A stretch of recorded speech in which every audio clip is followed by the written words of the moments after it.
喂，主编，你现在不要说话，你听我说。有一些话，我怕我不说，我自己会后悔，因为很快，这一切就要重新开始了。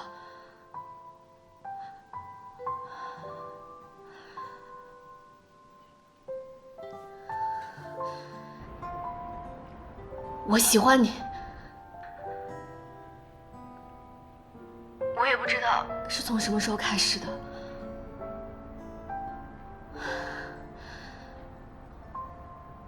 你在听吗？喂，怎么是你啊？他在洗澡。对不起，打扰了。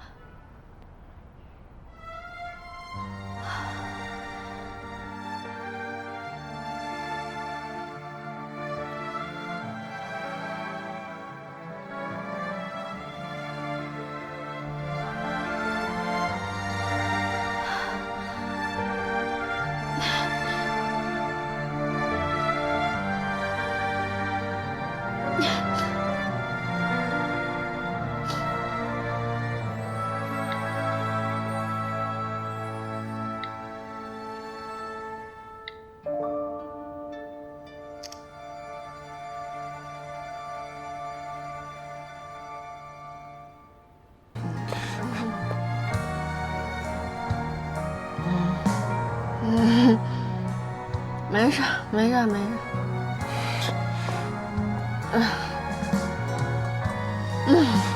没事。你不要再这么伤害自己了，你这样我会很难过的。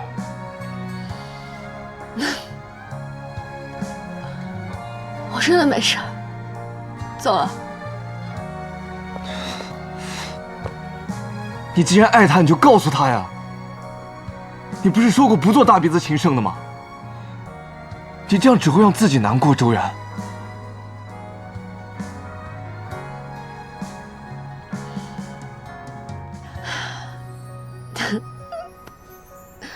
谢谢你啊，顾摄影，我都明白。我回家了，你早点回去吧。走了，慢点骑车。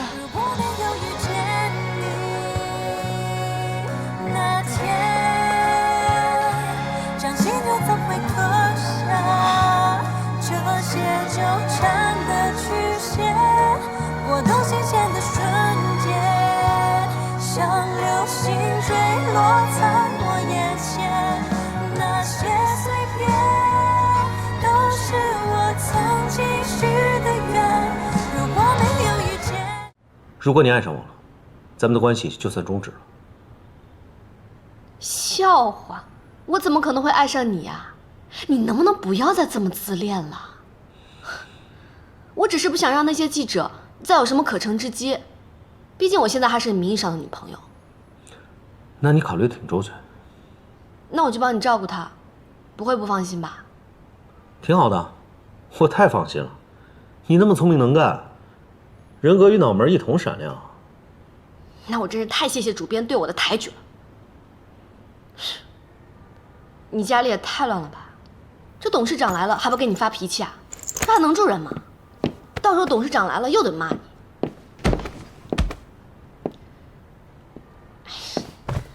你快去把那些杂志选题给看了，我帮你收拾一下。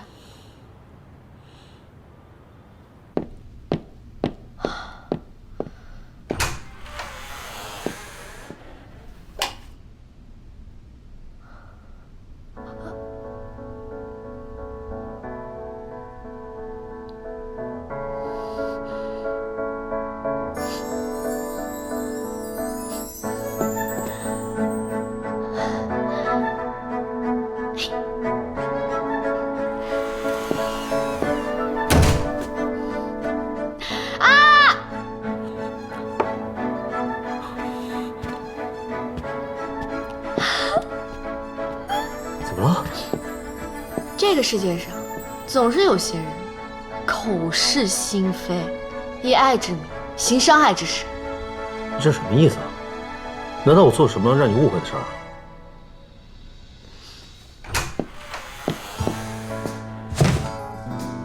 该不会是喜欢上我了吧？不然怎么会把这些鞋都买了，堆在这儿呢？其实呀，你根本就没有地方销售，都是你自己买的。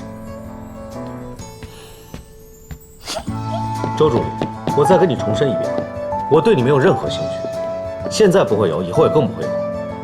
那些足疗鞋只不过暂时放我家，很快就有人拉走了。最好没有啊。不过我也警告你，虽然我身上的魅力是别的女孩所没有的，但如果你不小心爱上我了，就是我们关系结束的那一天。不要做让自己后悔的事啊！这一点你可以放心，我绝对不会让那天发生的。主编再见。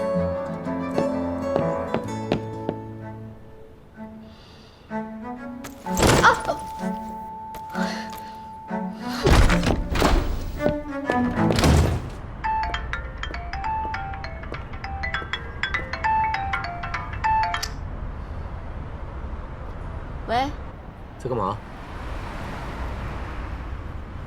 我在照顾董小姐啊。你打电话找我什么事啊？没事啊，就是给你打个电话。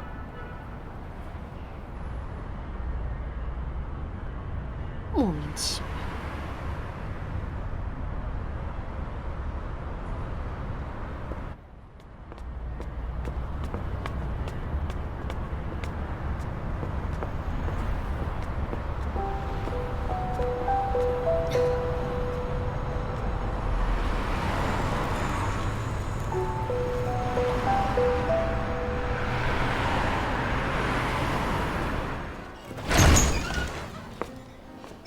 谢谢。欢迎光临，两位吗？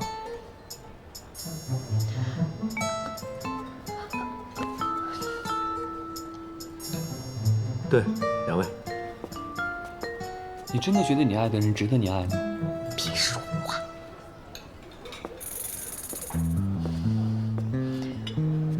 周助理，啊？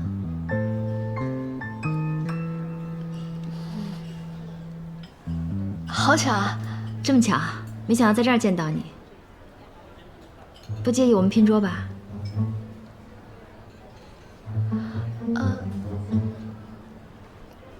不介意啊。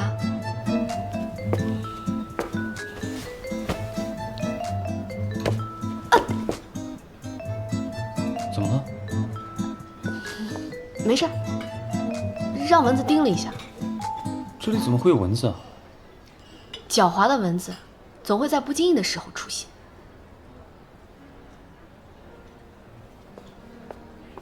先生，请问点点什么？吃牛排可以吗？好啊。2份牛排。稍等。谢谢。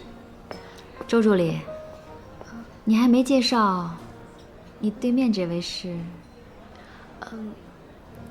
思妍，这位，你还记得我们高中的时候比我们低一届的徐曼吗？当然记得了，那个时候跟我关系很好的，好多年没见过她了。这位就是徐曼的男朋友。是吗？那你以后可得好好对徐曼了。但是，你怎么会跟周助理在一块儿？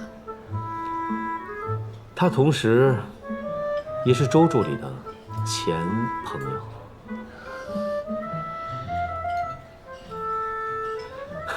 这么巧，没想到能见到你。叶主编，你不介绍一下你对面的这位美女吗？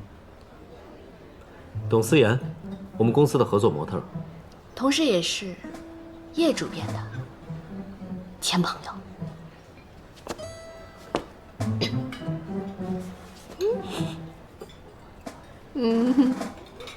又怎么了？没事。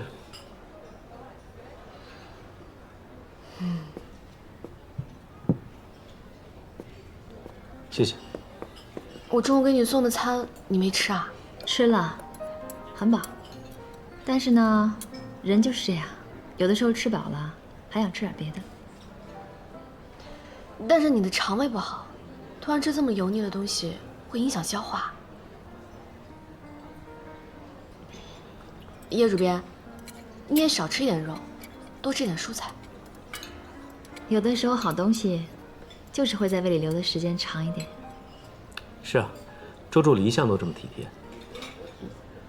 我的原则是，喜欢吃的时候千万不要克制自己，反正吃完了还可以运动啊。我记得你以前晚上很喜欢吃东西的，吃完了再去篮球场运动。是啊，周助理可喜欢看我打篮球了。他说我打篮球的时候特别帅，像《灌篮高手》里面的樱木花道。我说，那你就是我的赤木晴子了。没想到叶主编跟周助理感情这么好。可是我记得《灌篮高手》里面，晴子喜欢的是流川枫。流川枫只不过是晴子人生中的一个过客罢了，他脑子里只有篮球。过客陪你走一程，爱人陪你过终生。但是有一句话说，人生若只如初见。很多时候，爱情是讲初心的。什么初心啊？人生若只如初见，何事秋风悲画扇？意思是说，两个意中人，如果到最后产生了误会跟怨言，那还不如停留在最初美好的时候。我说的对吗？叶主编说的没错，但是很多人都做不到这样。好像樱木花道就是这样的人。哎，你喜欢樱木花道还是流川枫？我听说樱木花道在日本是确有其人，可是因为在参加全国大赛的时候出车祸去世了，所以井上雄彦才没有继续画全国大赛片。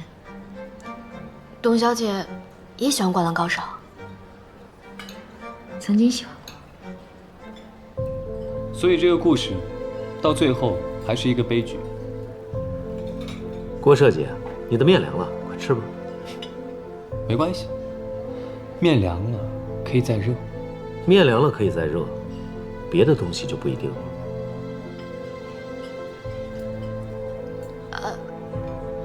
我去下洗手间。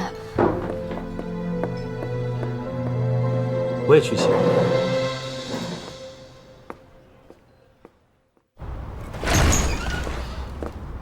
周助理，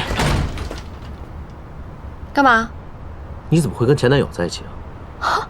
你不是也跟你前女友在一起吗？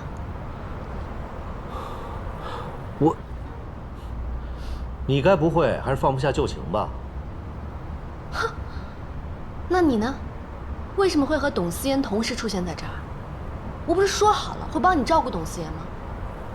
看来你还是不放心她呀。我当然不是不放心他，那是因为什么？我是因为不放心你啊。我去董思妍家是为了找你，结果你却跟前男友在约会。太阳是打西边出来了吗？主编说谎的能力真是层层见长啊！信不信随你。我不信。我问你啊，晴子是怎么回事？樱木花道又是怎么回事？我什么时候看你打过篮球了？没有吗？你是不是有健忘症啊？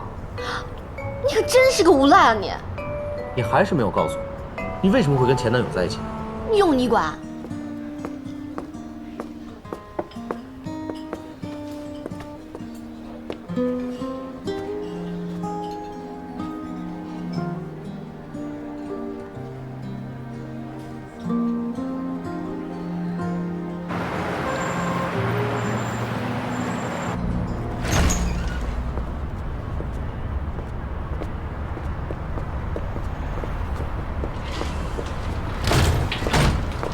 郭先生住附近吧？就在这附近。那太好了。董小姐也住附近，能不能麻烦你帮我把她送回家？可是不用了，我可以自己回去。和美女相伴，不是所有人都有的待遇。难道你跟我女朋友还有什么事吗？那倒不是，我当然愿意当董小姐的护花使者了。那就好，我们先走了。走吧。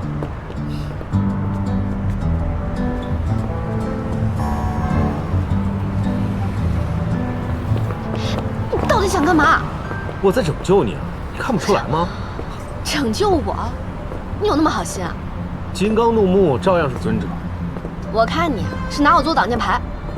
周小姐，你想的太多了吧？我是怕你重蹈覆辙，再掉火坑里。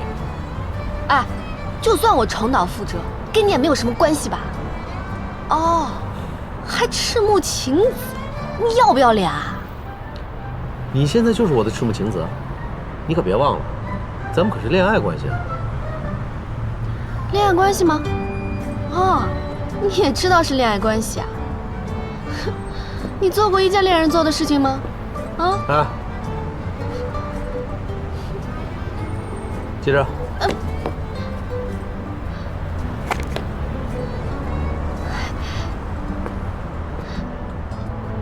别再弄丢了啊！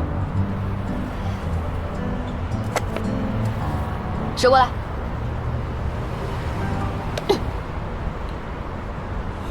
你到底要怎么样才能原谅我？也不是不能原谅。那你告诉我，你跟董思妍之间到底发生过什么？换个问题。不叫。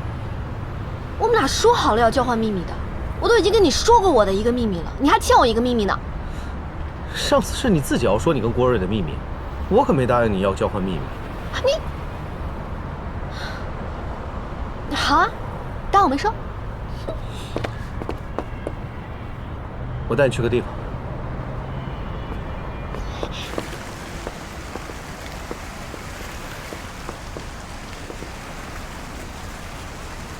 3年前，我就是在这里向他求婚的。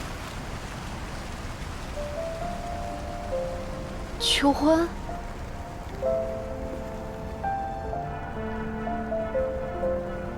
他答应了。啊，是啊，怎么可能有女生敢拒绝呢？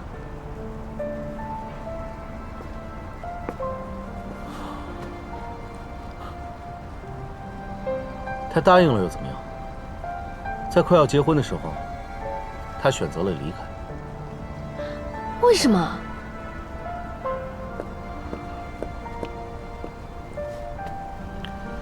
可能是对我没有信心，也可能是觉得跟我在一起没有安全感，也可能是觉得我不思进取，没有出息。谁知道呢？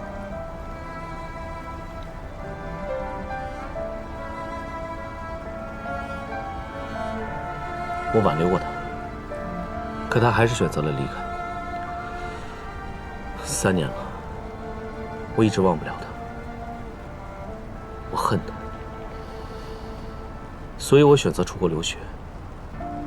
我要躲避开跟他有关的一切，甚至我们共同的好友顾云飞。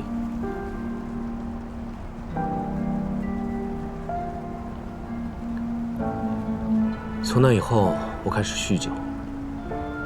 甚至要依靠药物才能入睡。我以为我终于从阴霾中走出来了，可没想到，他再次出现在我面前。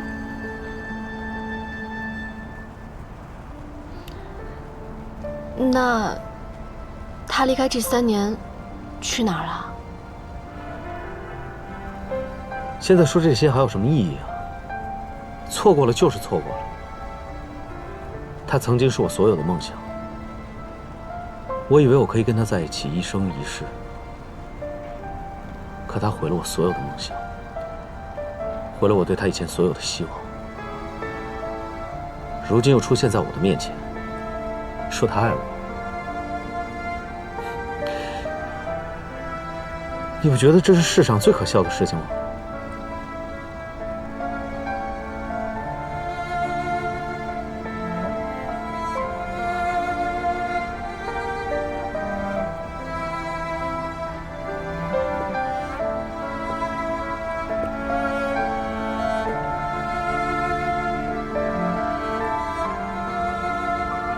原来，他也曾用尽全力爱过一个人。看他难过的样子，我有些心疼，又有一些失落。用尽全力的去爱一个人之后，他还会有力气去爱别人吗？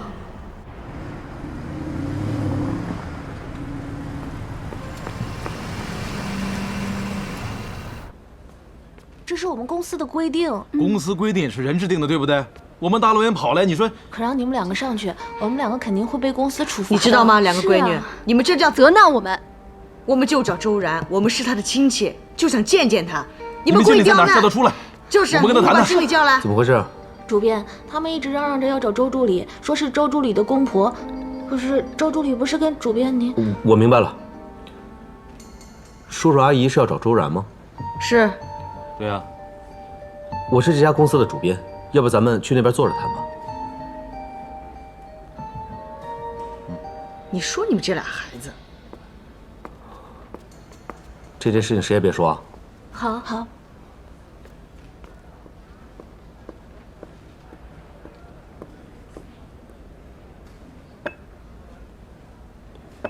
请慢用。叔叔阿姨找周然有什么事吗？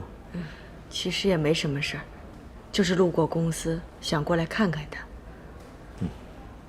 这样，不会对他有什么不好的影响吧？这倒不至于。能不能问一下，你们这是什么公司啊？我们这是一家时尚杂志公司。我还以为是什么中央的什么大地方呢，管得这么严。小伙子，怎么称呼你啊？叔叔阿姨叫我小叶就可以了。哦，小叶。小叶啊，小周真的不在公司里面？他真不在公司，他现在正在陪我妈逛街买衣服呢。什么？陪你妈买衣服？对啊，周然是我的未婚妻，我马上就要结婚了，他现在正在陪我妈买礼服呢。小周真的是你的未婚妻啊？二老是郭瑞的父母吧？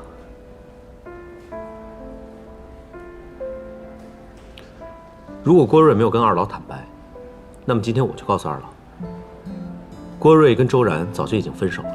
周然现在是我的未婚妻，我好不容易能遇到这么优秀的女孩，是绝对不会放弃的。我更不允许任何人伤害到她一点点。当初郭瑞没有珍惜她，现在换我来珍惜她。二老，请放心，我一定会对周然负责的。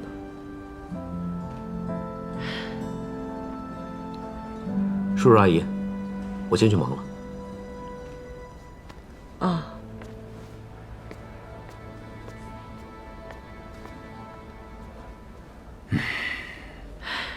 我早就跟你说过了，他俩呀没戏，你就是不听。还坐着干什么？走吧。逛街逛得怎么样？挺好的，就是有点累了。下次请你逛街之前，先把自己的家务事处理好，行不行？到底发生什么事了？你的公婆来找你了。郭瑞的爸妈。啊？他们俩怎么来了？难怪我刚才回来的时候，大家看我怪怪的。你说实话，你跟郭瑞到底有没有说清楚？如果说清楚了，就不要再藕断丝连了；如果没有说清楚，那你就是对我的不尊重。什么对你的不尊重？我跟他根本就没有藕断丝连。倒是主编你，不要把所有的人想的跟你一样。我怎么了？好，就算没有藕断丝连，可是你的行为跟你的失误，给我们俩的关系造成了非常不好的影响。我们俩之间有这么不好的影响，好像也不是第一次吧？不是每一次都是我造成的吧？偶尔轮到我一次，也没什么大惊小怪的。那你不能总让我帮你收拾烂摊子啊！今天我还帮你收拾烂摊子了呢。今天什么烂摊子啊？我陪董事长逛街容易啊？我都没跟你抱怨，你跟我抱怨什么？早知道就不帮你了，好心遭雷劈还不领情。那后来呢？你放心，他们以后应该不会再来找你了。你就这么自信？因为我跟他们说，你是我的未婚妻，我们马上就要结婚了，请他们不要再来打扰你。真的？真的。不过你可不要当真啊！如果我说了什么不合适的话，影响你跟郭瑞的感情，那我向你道歉。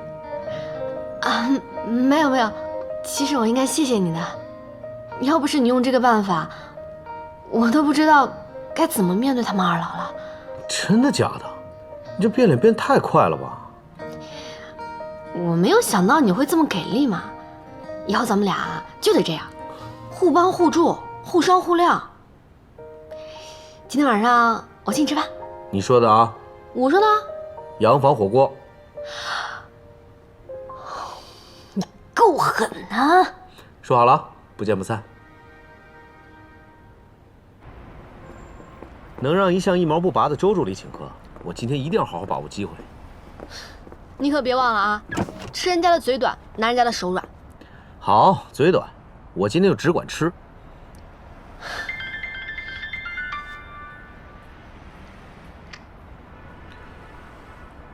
荣轩，喂，荣轩，快来救我！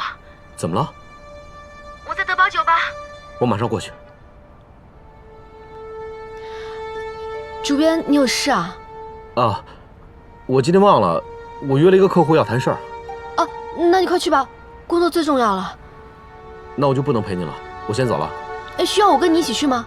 啊，没事，我一个人就能解决。好。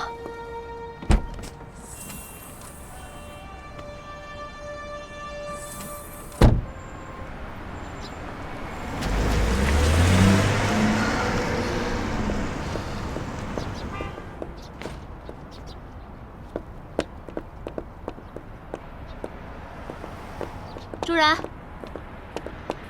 朱然，你不要误会，我和叶荣轩真的没什么。没事啊，你觉得我会误会什么？你真的没有多想吗？我能想什么？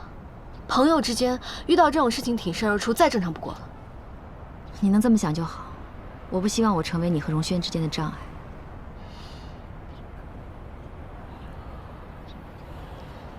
你放心，我跟他之间没有障碍。另外，我还想提醒你，没有朋友陪着，就不要一个人去酒吧，不安全。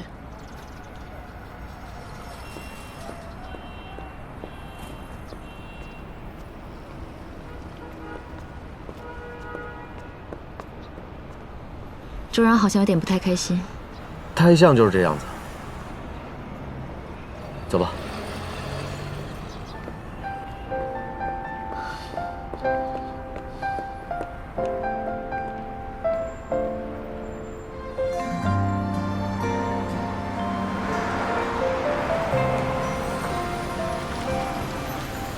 我还有点事要处理，你先回去吧。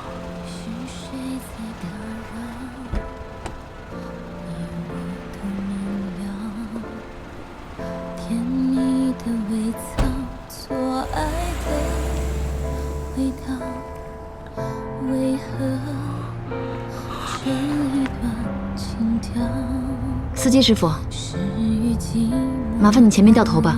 好嘞。周然，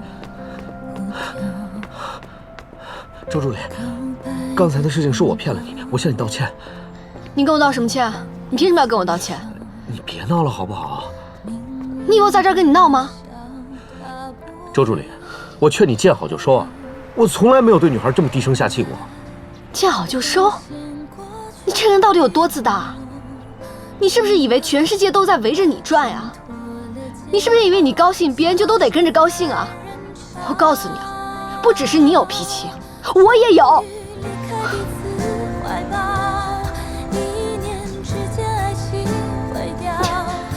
我这不是不想你生气，才给你解释清楚的吗？解释清楚？你为什么要跟我解释清楚？我算什么？我们之间都是假的，我们只是临时恋爱关系。你根本就没有必要跟我解释。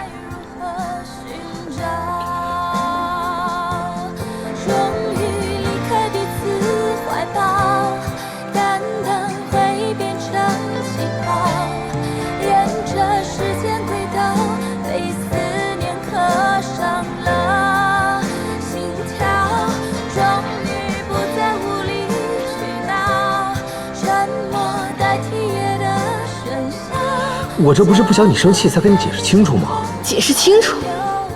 你为什么要跟我解释清楚？我算什么？我们之间都是假的，我我们只是临时恋爱关系，你根本就没有必要跟我解释。在这个夜里，我感觉我自己像一个笑话，一个彻头彻尾的笑话。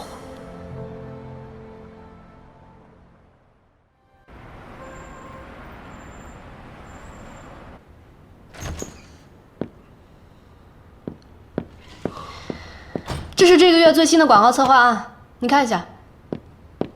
哎，你这什么态度啊？我怎么了？这就是我啊，我就这样。你不要太过分啊！干嘛？辞退我？你以为我不敢啊？你敢啊？你有什么不敢的？打架你都敢，辞退一个员工算什么？算了，看你是个女人的份上，不跟你计较。那我先走了。等等。你帮我贴一下。你自己没长手啊？我自己怎么贴啊？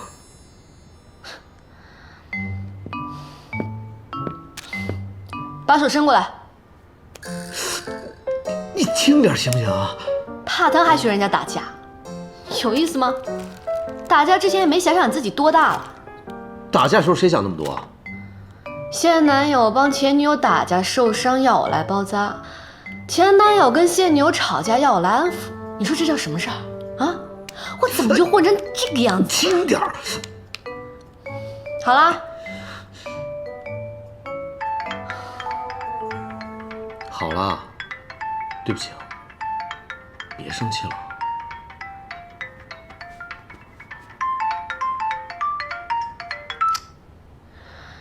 喂，什么？我马上就来。怎么了？我出去一趟啊。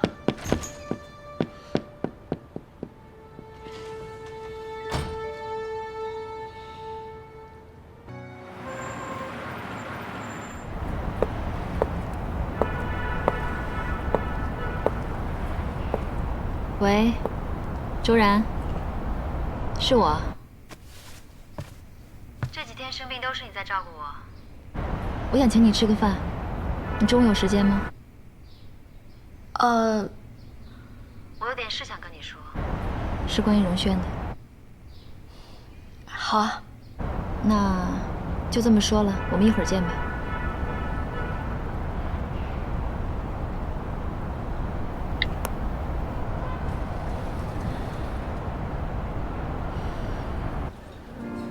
谢谢。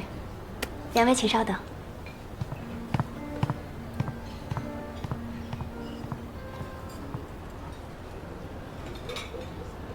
周然，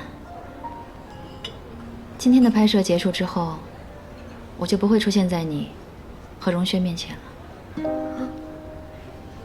不管怎么样，我都希望你们能幸福。谢谢你替我照顾荣轩。本来我以为他对你没有太深的感情，结果发现我错了。3年的时间真的可以改变很多事情。爱一个人是需要勇气的，但是我已经没有这份勇气了。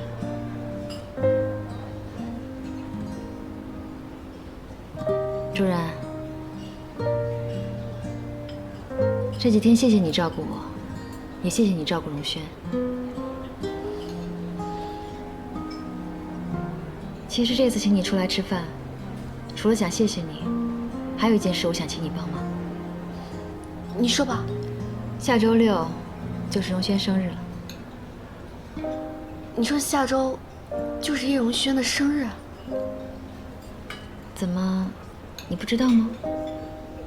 你走之后，他从来都没有过过生日，我怎么会知道？啊？我怎么可能会忘了呢？就是觉得时间过得好快啊。所以，我想最后送他一个生日礼物。那是你的自由啊。可是，我希望你能帮我送这个礼物。为什么？你可以自己去送给他呀。我已经决定了放弃，就不会再拖泥带水。最后送这个礼物，不过是想了自己一个心愿。他既然选择了重新开始，我希望他能幸福。我也不希望他知道这个礼物是我送的，所以我希望你能答应我，让这个礼物以你的名义送出，好吗？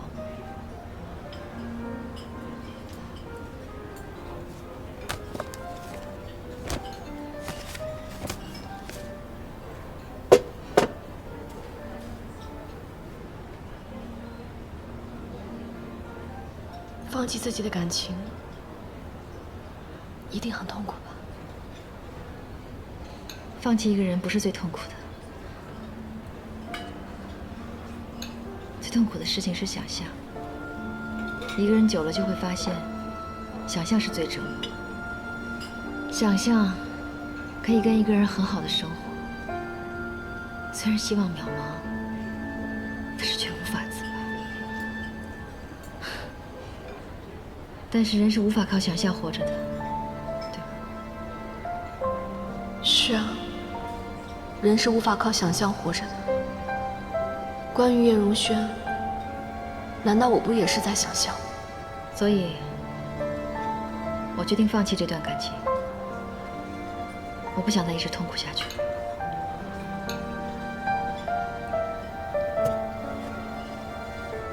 你可以帮我这个忙。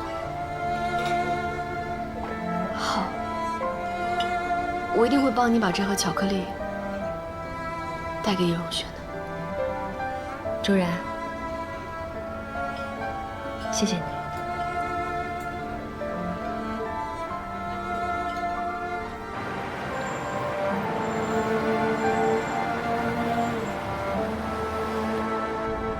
莎士比亚说，爱情的野心使人备受苦楚。今天我算是明白了这种感觉。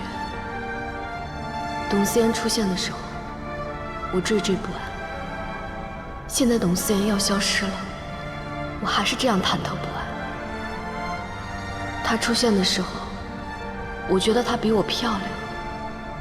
她要离开了，我才发现，她比我善良。周然啊，周然，爱一个人，真的可以让你这么自私吗？我真的应该爱叶荣轩吗？这份爱，难道不是压根儿就没有被承认过，只是自己想象出来的吗？我真的应该继续爱下去吗？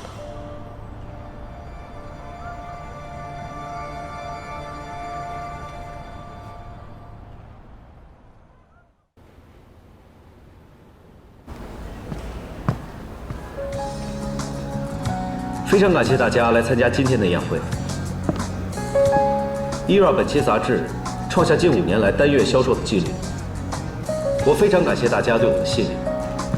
这份成绩离不开在座每一位的努力。为此，我决定从本月起，ERA 所有员工的工资上调10%。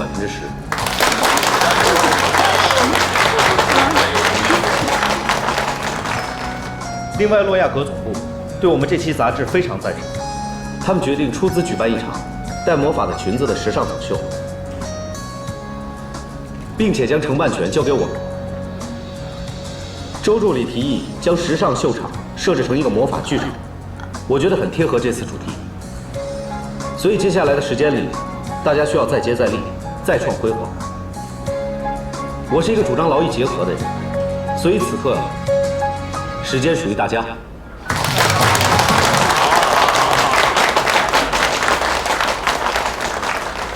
干嘛呢？一个人站在这里不无聊吗？顾摄影，你来了。想什么呢？在想一些事情啊。不要想太多了。我好像记得有个人欠我一顿大餐。顾摄影不用这么旁敲侧击，欠你顿饭，我记得。那就好。来。哎，不要喝太多，我可不想再送你去医院。我上一次是不是糗大了？没有，我觉得你是一个挺有意思的女孩。可是，在叶荣轩心中啊，我只是一个女汉子。怎么会？你们俩不是情侣吗？就没有闪光点？没有啊，我的意思是，我这个人嘛，大大咧咧的，特别不像一个女孩。女孩子应该柔弱一点，可以让男孩子照顾。我也知道，女孩子嘛就应该柔弱一点，激起男人的保护欲。你说的就是要我以柔克刚，对不对？但是我就是柔不起来，怎么办？你要知道，你有那些女孩子没有的可爱。可爱呢，就是可怜没人爱。怎么会？叶文轩他不爱你吗？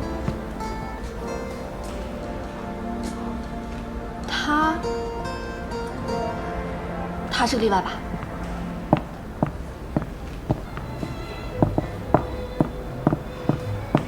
谢谢。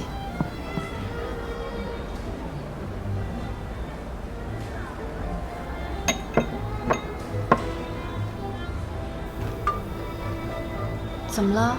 看你闷闷不乐的。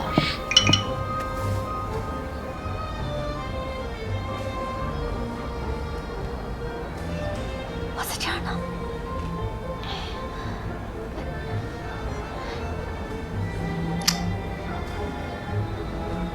怎么了？看你闷闷不乐的。没什么，就是觉得这儿很闷很无聊。那我们换个地方，出去透透气，好不好？去哪儿啊？你就不用管了，跟着我走。走吧，一会儿见。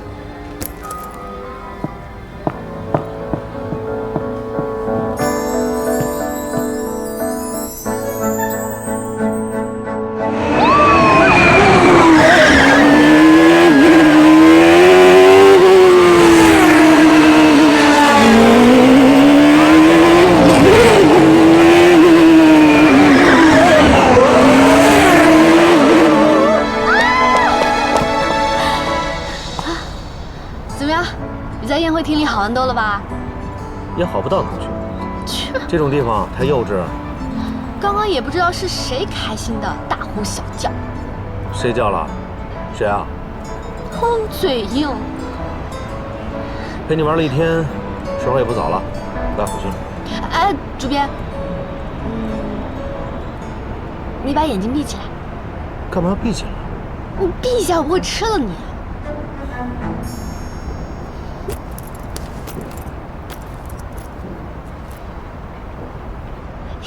好了，生日快乐！送给你的。喂，你怎么了？你怎么知道我生日啊？因为我是你的助理啊。要不是你提醒我，我都忘了今天是我生日。我已经好久没过生日。我看你家里摆了很多超级英雄的模型，猜你会喜欢，就送你这个了。这是什么呀？这么丑！拜托，他们俩多可爱啊！你怎么能说他们俩丑呢？就是丑啊！哪里丑了？他们俩是一对恋人。你该不会连机器人瓦力都没看过吧？哎，好吧，我来给你科普一下，在很多年之后呢，这个地球啊已经不适合人类生存了，所以呢，机器人瓦力呢，大姐啊，我看你不适合在地球生存，我建议你还是早点回火星吧。你什么意思啊？你不喜欢算了，还给我，我可是找了很久，我自己留着。不过看起来倒有点像你啊，丑是丑了点，看时间长了，觉得还挺可爱的。你说什么？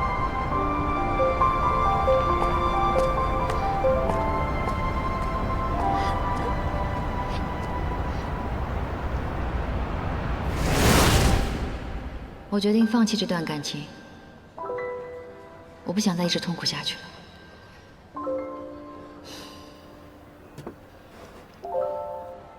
你可以帮我这个忙。好，我一定会帮你把这盒巧克力带给叶荣轩。周然，谢谢你。巧克力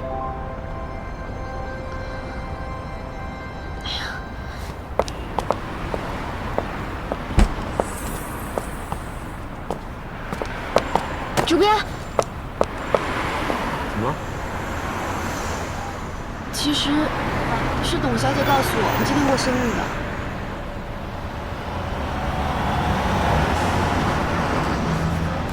她还拜托我把这盒巧克力送给你。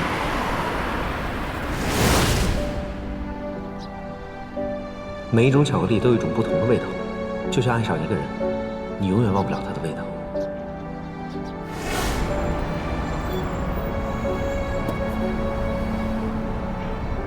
主编，我觉得你和他还是有很多话要当面说清楚。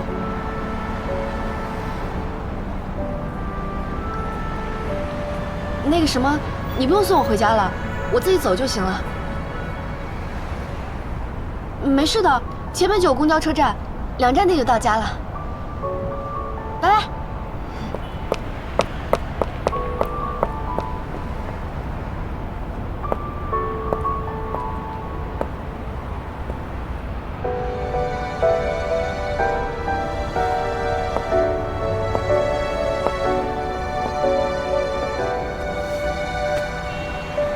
你这是在做什么？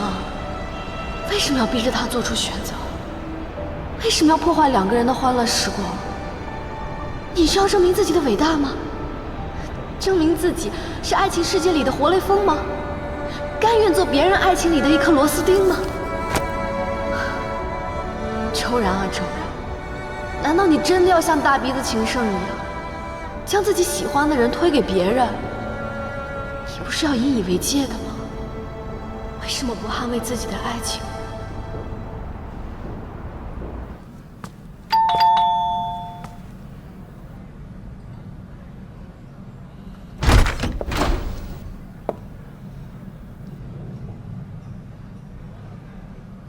生日快乐！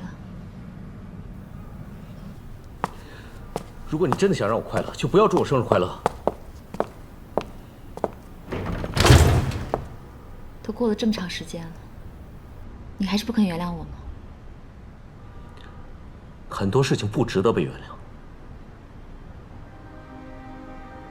我忘了告诉你了，巧克力的原产地是中南美洲，它原来的名字叫做苦水。不管是什么味道的巧克力，不管多么甜蜜的感觉，都会在时间里酝酿成一潭苦水。这潭苦水不是时间酿的，是你亲手酿的。我真的没有想过事情会变成这样的。不过你放心，以后我再也不会出现在你世界里了。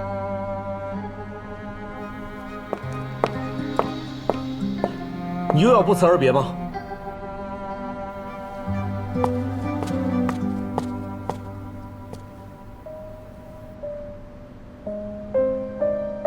你是我的工作合作伙伴，你因为帮伊尔拍摄而丢掉了工作，我不能坐视不管。现在伊尔的合作品牌想要举办一场时装秀，点名让你做主打模特，而且伊尔早就有组建模特部门的想法了。所以从明天开始，你可以来伊尔上班。我希望你负责模特部门和这场秀。就只有工作吗？难道我们之间仅仅就是合作伙伴的关系吗？不然你以为呢？重新回到这个城市，我以为我可以找回很多东西，但是在寻找的过程中，我才发现都找不回来。找不回来就不要找了。你真的就这么恨我吗？你真的把我们曾经发生的一切全部都忘了吗？如果你忘了，我告诉你，你说过，巧克力跟鲜花一样，不同的巧克力有不同的意义。白巧克力代表浓情，薄荷巧克力代表初恋，榛子夹心巧克力代表一心不变。不要再说了。你说巧克力的味道就是爱的味道，就像你爱过一个人，你就永远都不会忘了他的味道。每一种爱都有不一样的味道。你说过要陪我一起品尝所有的味道的。够了，那是3年前，不是现在。现在我们俩只剩下工作上的关系，其他什么都不是。他走了，暗示我孤独的开始。走远了。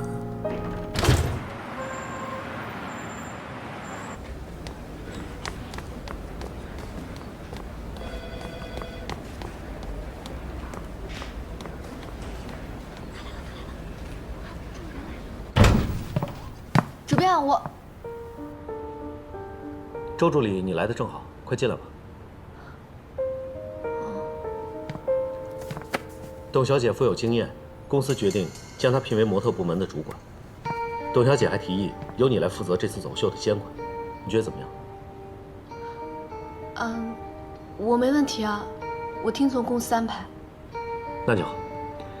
这次董小姐的模特部门会与你通力合作，希望我们能够一起展现一场非常优秀的大秀。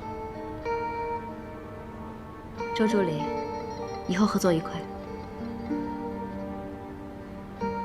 合作愉快。周助理来找我，还有什么事吗？没什么事啊，我就想来问一下主编，今天的咖啡是加糖还是不加糖？跟以前一样。跟以前一样是加糖还是不加糖？不加。好的。哦，对了，主编什么时候想加糖了，劳烦跟我说一声。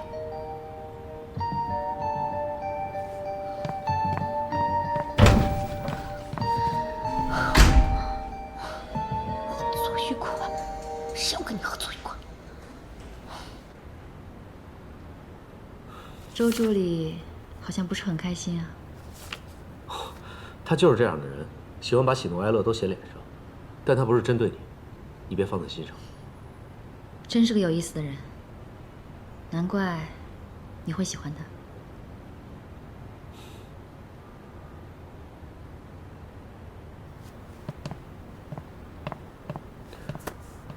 把这文档放到人事部存档。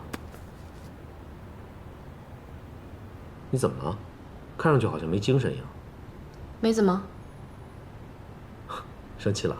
没有啊。还说没有，一脸怨气。主编还有什么事吗？没有的话，我出去工作了。哎，董小姐的事情，她是来公司工作的。Donna Karen 点名让她做走秀模特，再加上公司现在需要成立模特部门，她又失业了，所以主编想聘用谁来做主管，有必要跟我解释吗？我这不是怕公司被人误会吗？我想跟你一起配合，打破那些流言蜚语啊。你来跟我说这些，只是为了让我跟你做个配合，扼杀流言蜚语啊？这只是第一个原因，第二个原因，还不是怕你多想啊。我哪敢多想啊？怜香惜玉，人之常情嘛。有谁能抵挡住一盒香醇美好的巧克力呢？对我来说，那盒巧克力已经过期了。是，已经过期了。但仍然有人爱不释手，不愿意放下，不是吗？就像那个机器人蛙力模型，又丑又奇怪，强塞在人家手上，才真是强人所难吧？我就不明白了，我都解释那么清楚了，我跟他只是工作关系，没有任何私人情感，你不要总是借题发挥，无理取闹，好不好？到底是我无理取闹，还是你自欺欺人啊？是你说过，一切都会正常。不会发生任何改变，你没发现吗？现在什么都变了。不懂你在说什么。花呢？是谁说过，每天都会送我一束花的？那如果一切正常的话，今天的花呢？送哪儿去啦？你不是说你不喜欢花吗？是谁跟我说过，不要因为爸爸的事情而讨厌花的？你什么你？都是借口。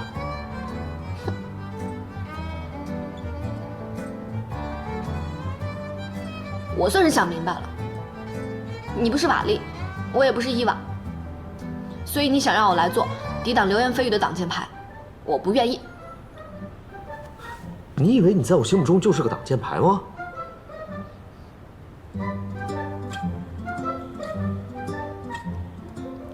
好我向你保证，以后在公司跟他保持距离，行了吧？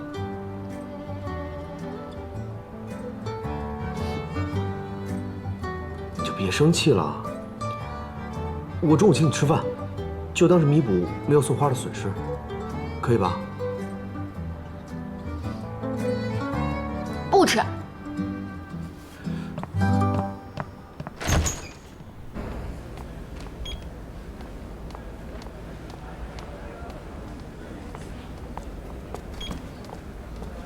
周助理，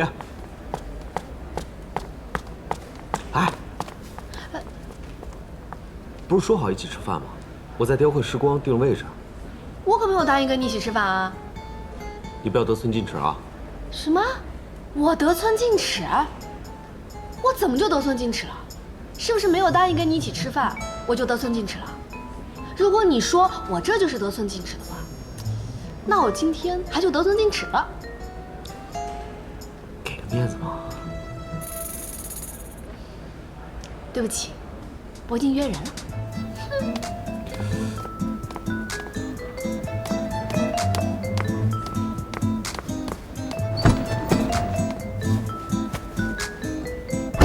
师傅走吧。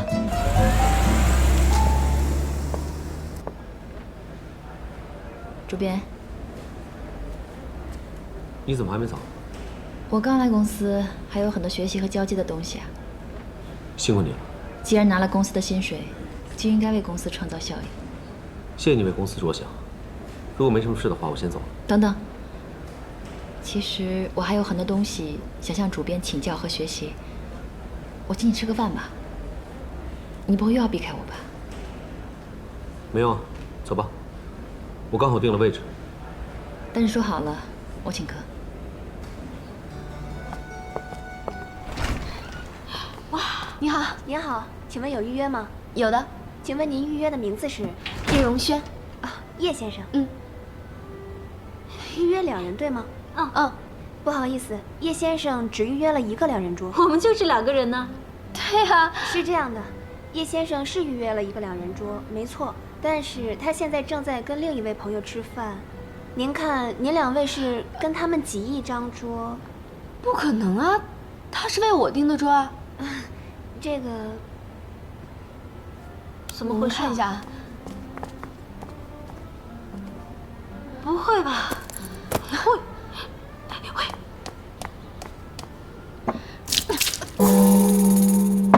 别跟我装无辜，现在什么都在涨价，就人越来越贱。就算金融危机了，你也贵不了。不是草船，就不要往我这儿乱放箭。你记住啊，子曾经约过，不要把我对你的宽容当做你不要脸的资本。还有你，看什么？你知不知道这世界上有3种渣男？一是良心被狗吃了的渣男，2是良心还没有被狗吃的渣男，3就是你这种良心连狗都不愿意吃的渣男。愣着干什么？还不跟我走？喂，发什么愣啊？是可忍，孰不可忍？过去赏他2个巴掌，然后走人。你不敢？你不敢，我去。哎，小飞，我们还是走。周然，这么多人呢，别闹了。这么多人怎么了？他们都不怕丢人，我们怕什么？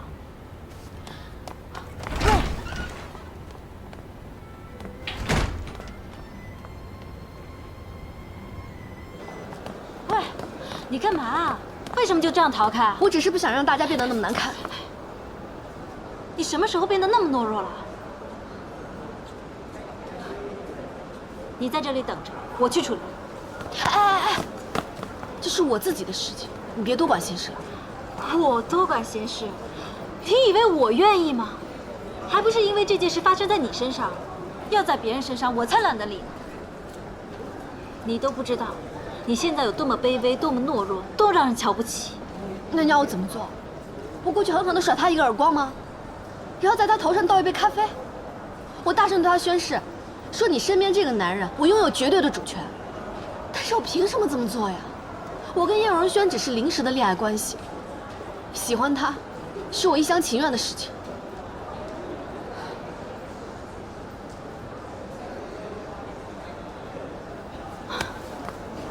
走吧，饿死。好的，我会转告主编，下个星期4在马可波罗酒店跟你见面。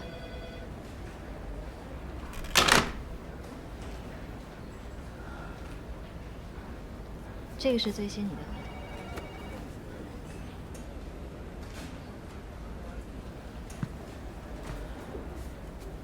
你也觉得屋里那一对很般配哦？般配吗？我怎么不觉得？郎才女貌，天造地设呀！这个男神配女神，怎么不般配啊？一个男神，一个女神，要是2个人都成仙的话，谁洗衣服谁做饭谁打扫卫生啊？2个生活在云端的人，怎么可能适合在一起生活？哟，酸的呢？只羡鸳鸯不羡仙吗？全职保姆的梦还没醒呢。下班啦，走不走？这就走啊。董事长，什么？周然怀孕了？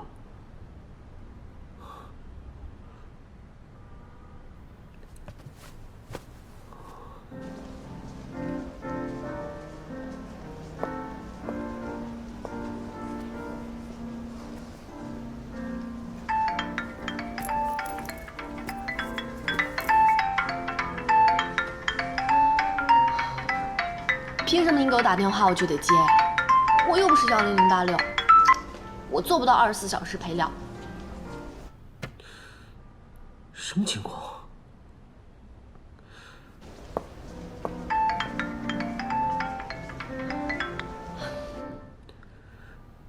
敢挂我电话？小姐，不好意思，您的卡内余额不足。啊？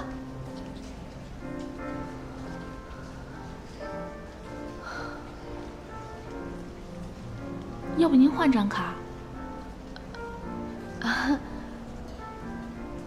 我打个电话。啊。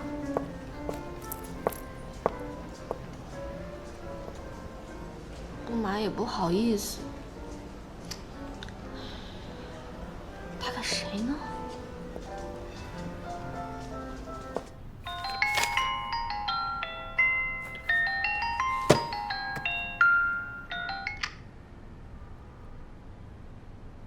喂，你刚刚打我电话了？你搞什么鬼啊？你在哪儿？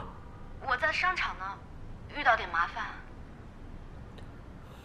你等着我，马上过来。哎，你能不能等等我呀？干嘛？哎，你能不能对自己有点责任心啊？我给你打电话你不接，你给我打电话就是让我给你买单的吗？你都这样了还出来逛街？我哪样了？难道我心情不好了，都不能出来逛街发泄一下吗？啊，我出来逛街都要经过你的同意啊！我知道我欠你70万，你放心，我会还给你的，包括今天逛街的钱，我1分不少的还给你。这样最好。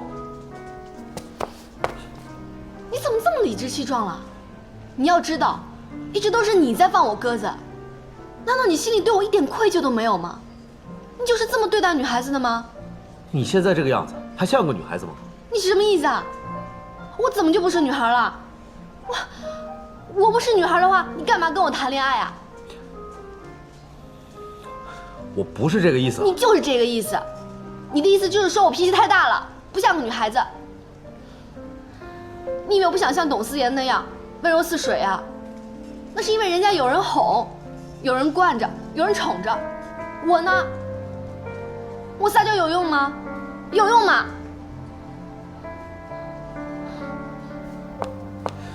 哎，周助理啊，出了这么大的事情，你到底要瞒我到什么时候啊？我到底瞒你什么了？好，我不跟你计较。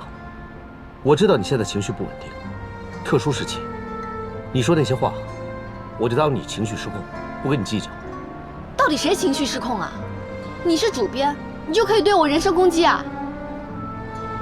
你可以发泄，但是并不意味着你可以放纵自己，为所欲为。人活着就要对自己负责啊！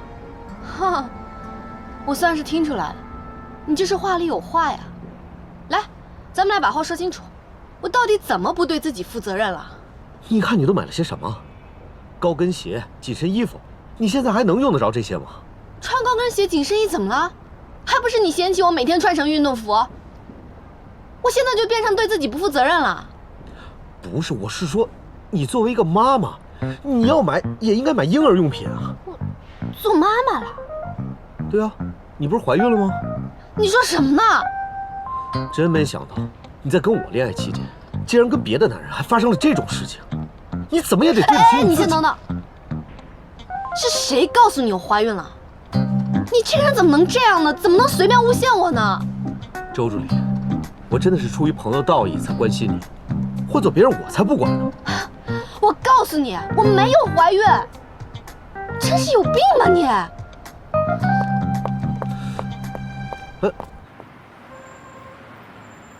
请慢用。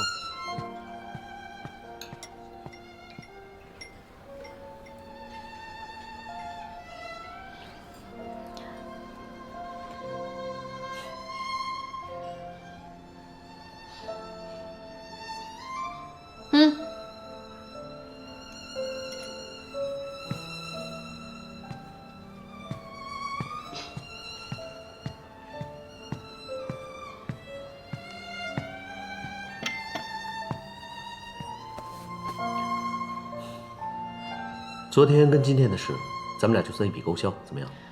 我饿了。饿了就吃啊。服务员，点餐。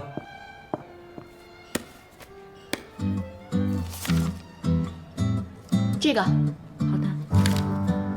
这个。好的。还有这个。好的。这3个都要。请稍等。好啦，别生气了。这顿饭呢，算你请我的，购物的钱，上班了就还给你。算了，名义上你也是我女朋友，给你买点衣服也是应该的。我得对我自己负责呀。你怎么还想那事儿呢？我真的不是有意的，是董事长打电话来说你怀孕的。你还敢再大声一点吗？好了，不说了。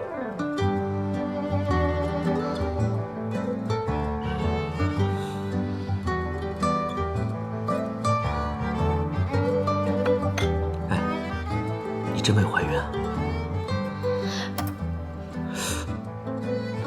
放下，放下。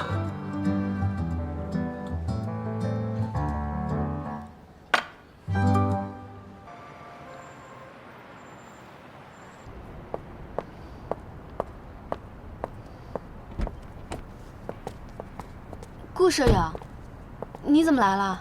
这么晚才回来啊？约会去了？没有啊，跟朋友吃个饭。你在这儿等我很久了吗？对啊，等你很久了，给你打电话你也不接。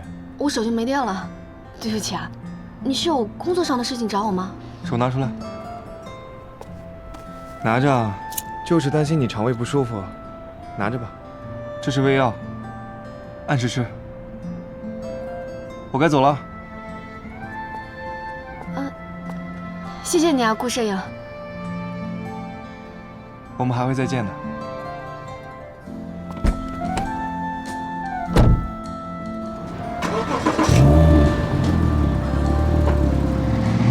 拜拜。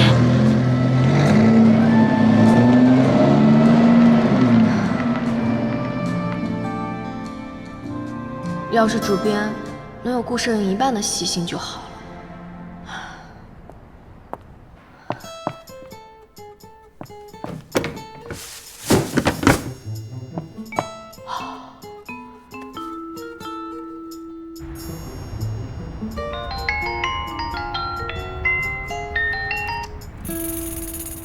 喂，你在哪儿？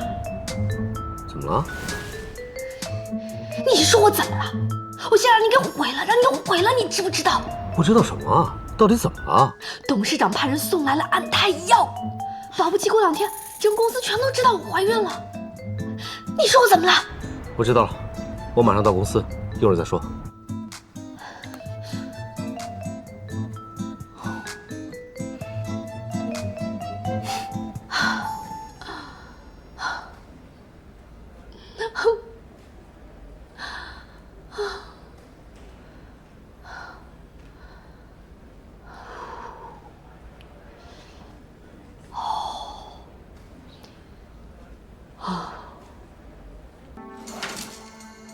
了。其实你看事情也没那么糟啊，我们可以从长计议啊。还没有那么糟，还要怎么糟啊？啊！现在大家都知道了，你让我在公司怎么做人啊？你先别急呀，你急也没有用啊。我们现在的关键是要解决这件事才行啊。现在还能有什么办法？我们需要出去跟大家说清楚，我们两个都是假的恋爱，都不是真的。你这是什么态度啊？难道这个时候了，你要让我背着未婚先孕的名声吗？我这不行就不行。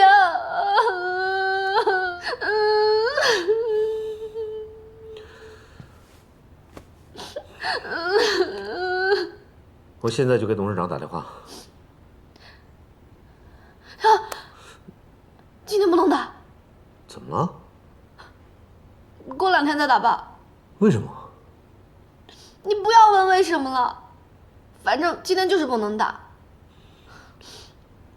过2天会有一个结果的。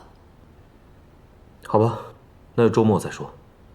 到了周末，我会给董事长打电话说清楚的。我们只是临时恋爱关系。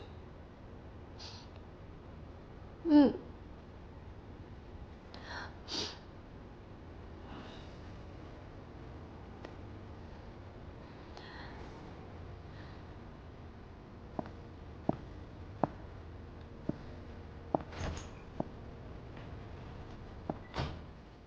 过2天，我们就真的结束了。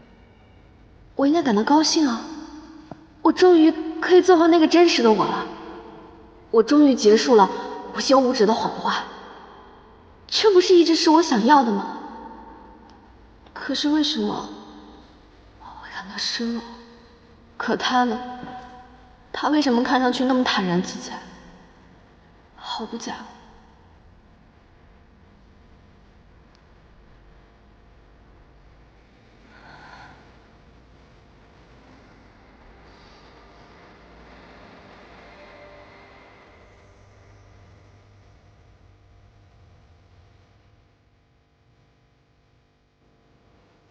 我突然觉得，好像对这份关系产生了依赖。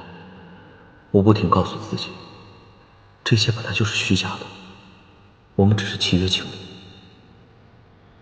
可是我还是会难过，因为我知道，我已经爱上了那个大大咧咧的女孩，那个永远绽放笑容的女孩，那个看起来傻傻的，却又那么可爱的女孩。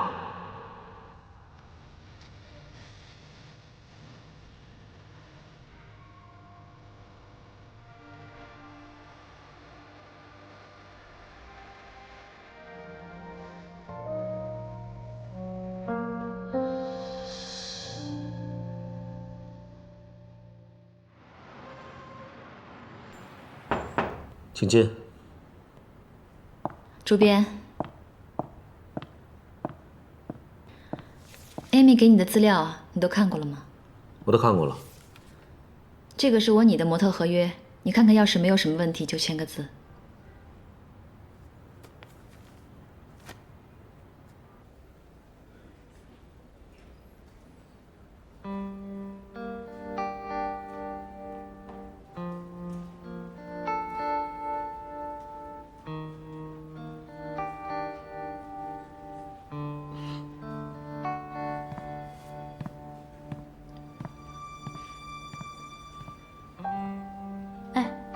小心你的情敌哦。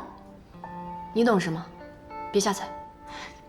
你别看我年纪小，我告诉你，我恋爱的经历可不比你少呢。我之前就吃过这种心机女的亏。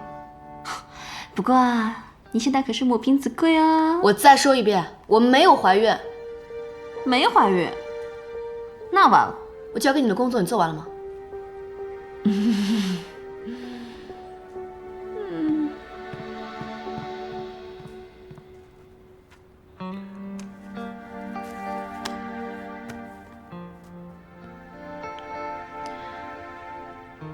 你还有什么事吗？是这样，有一个服装秀，其中几个模特我想签下来，想让你跟我一起去看看。可以啊，但是我要提醒你一下，我请你来做这次秀的主打模特，是考虑到 Donna Karen 的要求。我跟你也是纯粹的上下属关系。谢谢主编提醒。作为公司的员工，我只不过是想做好自己的事情，为老板排忧，这样有什么问题吗？我当然知道我们只是上下级的关系，不知道主编以为我们还有什么其他的关系。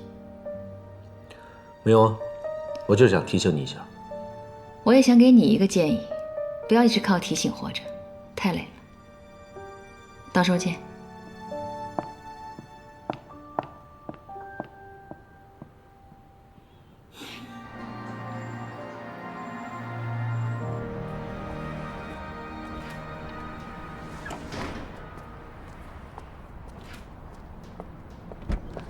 主编，既然合约就要到期了，今天要不要一起吃个饭？主编，我们走吧。不好意思啊，我晚上还有别的事要处理。对了，周然，这次的秀马上就要开始了，你能不能找顾摄影盯一下这次的模特宣传照？好啊，没问题的。那我先走了。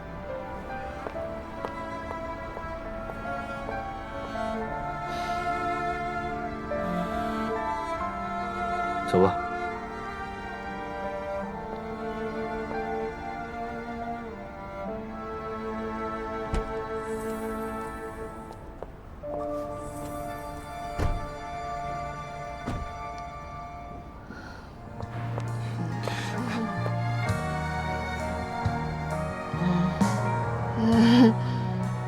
没事，没事，没事。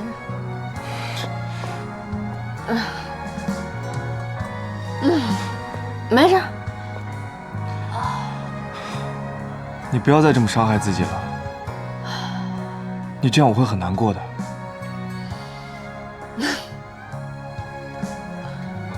我真的没事，走了。你既然爱他，你就告诉他呀。你不是说过不做大鼻子情圣的吗？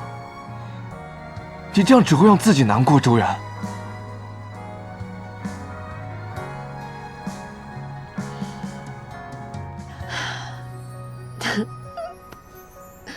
谢谢你啊，顾摄影。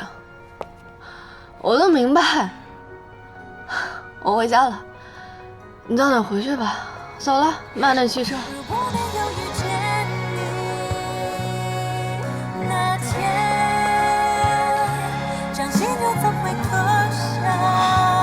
这些纠缠的曲线，拨动心弦的瞬间，像流星坠落在我眼前。那些碎片，都是我曾经许的愿。如果没有遇见你，那天，眼角又怎会流下？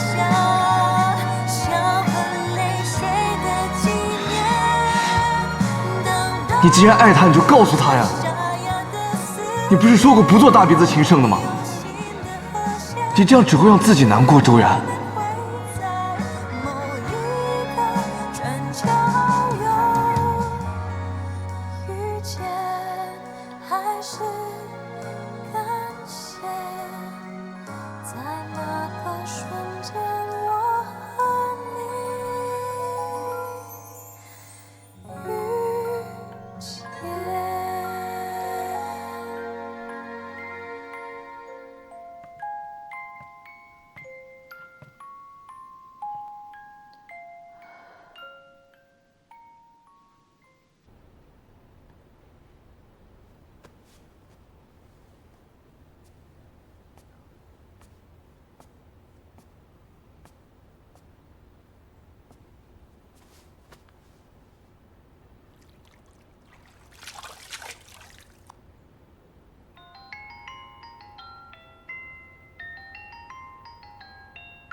喂，主编，你现在不要说话，你听我说。有一些话，我怕我不说，我自己会后悔。因为很快，这一切就要重新开始了。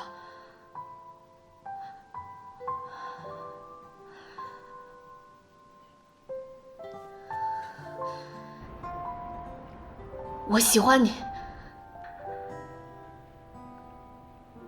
我也不知道是从什么时候开始的。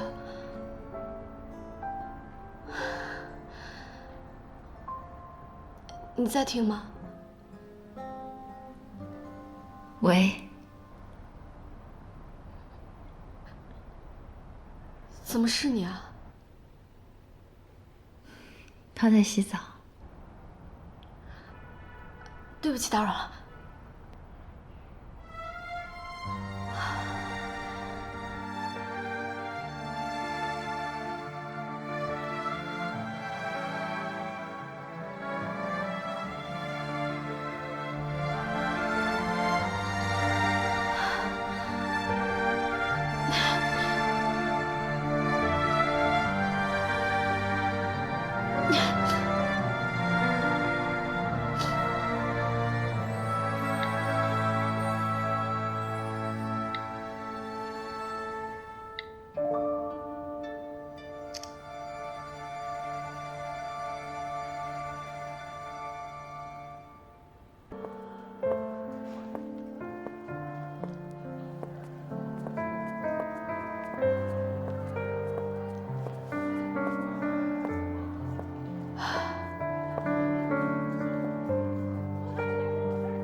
喂，我们分手吧。为什么？是时候该结束了，结束这样临时的恋爱关系。我们每个人都会有一个新的开始，对吗？你放心，欠你的那70万我会还给你，只不过现在只能从我的工资里扣了，时间会久一点。虽然这段关系结束了，不过正是通过这样的关系，让我们更加了解彼此。希望以后还能和你成为好朋友。我不同意。喂，喂，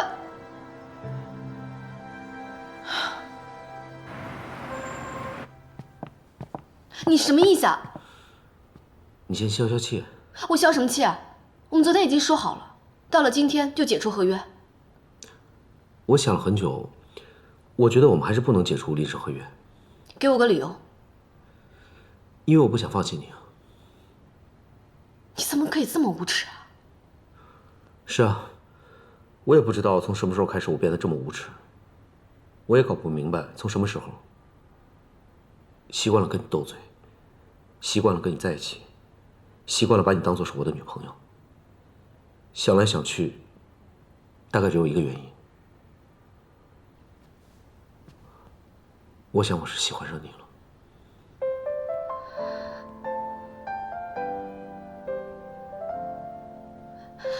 等等，我一直以为你是个渣男，没有想到你渣得这么彻底啊！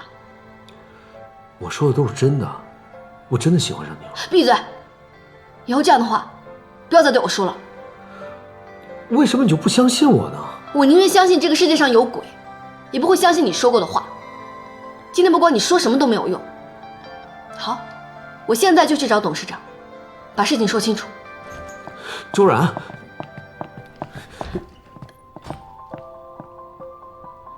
有2个模特合约到期了，这个是我新拟的，你看看。